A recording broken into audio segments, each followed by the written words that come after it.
Hey guys, welcome back to the channel. Trey and Duke here, back with another episode of Drool Talk. Today we're going to be talking about the huge commitment it is to owning a Connie Corso. All right, so I know a lot of you guys, follow many pages, mine included. They blow up in popularity because you guys fall in love with these dogs, and I mean, how could you not, right? Look at Duke. You've seen other Connie Corsos across YouTube or whatever the case may be. And a lot of you guys may want one, and that's fine. I hope that all Connie Corsos can, go to loving and caring owners and families that would appreciate and do right by their dogs. But what I want to do with these videos and videos like this one is prepare you guys for, what owning a Connie Corso is like. It's not just, oh, I'm gonna go get a dog and the dog will just be there. I'm not gonna do much with them. He's just into the house and does what he wants. Absolutely not, right? You get a Connie Corso, you have to understand that these dogs require a lot of time, right? When you get one, you want to make sure you're doing your research, you know what to expect, so there's not too many surprises or situations where I wanted the dog, I got the dog, but I wasn't prepared for that, right? You don't want to constantly be going through situations like that. And just understanding, your life will change. I don't know what lifestyle you may be accustomed to living, maybe a lot of travel or whatever the case may be, but that may slow down initially when you do get your Connie Corso, right? Because especially once they get big, everybody's not going to be able to know your dog, understand your dog, control your big dog, or whatever the case may be. So you have to think about things like, all right, I'm headed out of town for a couple of days. Who can I leave him with? Who can watch him? Who can handle him? Who's going to do right by him when I'm gone, right? Because you don't want an incident to happen.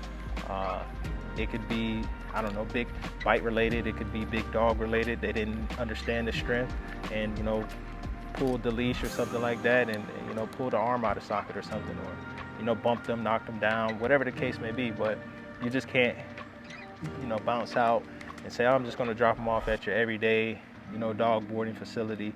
You want to make sure you're doing things like socializing them to that area, people who are going to be handling them, maybe building some rapport, or building rapport with that facility or that person who's going to be dealing with your Connie Corso while you're out of the loop, or be prepared to take them with you, right? That's always an option as well, right? So prepare and have the ability to do both.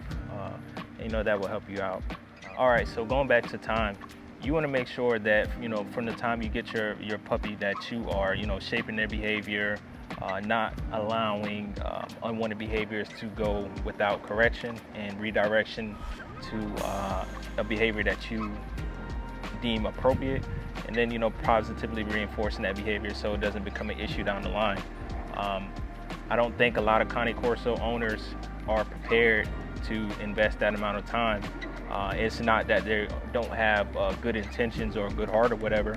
Sometimes they just get in situations where they're a little over their head. Life circumstances change, environments change, family environment or dynamics change, and that can throw a wrench in your process of raising your Connie Corso. And it's not to discourage you guys, but it's just something to keep in mind. Right, if you're going to, you're going to be at work 12-hour shifts plus commute, Connie Corso, especially in the early stages, is going to be difficult to raise, right? And then you may get to a point where you still get one and you go through the process and you're doing all right, but you may have major issues, maybe behavior related, because you just didn't have the time to be able to dedicate to your Connie Corso to make sure that obedience training is done. Socializing is a constant ongoing thing. So I just want you guys to understand that you have to make that commitment to say, all right, I'm getting this puppy. You have to stand up, take accountability and ownership, and responsibility of that dog, because anything that they go out and do, you're going to be held liable for and responsible. Right, so it's a tall task, but if you want to get a Connie Corso, be prepared to accept that and everything that comes along with it. All right, so understand that owning a dog like this, they're beautiful, they're great, they do, you know, they're amazing dogs, but they come with a lot of responsibility, and they are a huge commitment. This is not your typical toy breed that you can just put in a bag and walk around the mall with, right?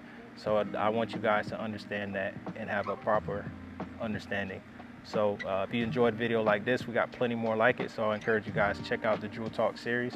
Got a whole playlist on the channel for that. I'll throw a video up on here at the end so you guys can check that one out too, so you can get to know more about Duke and what's going on in, with Cane Corsos nowadays. I also encourage you guys to like the video on the way out, share with your friends, and subscribe to the channel if you haven't already. All right, guys, thank you for watching. We'll see you in the next one. Peace.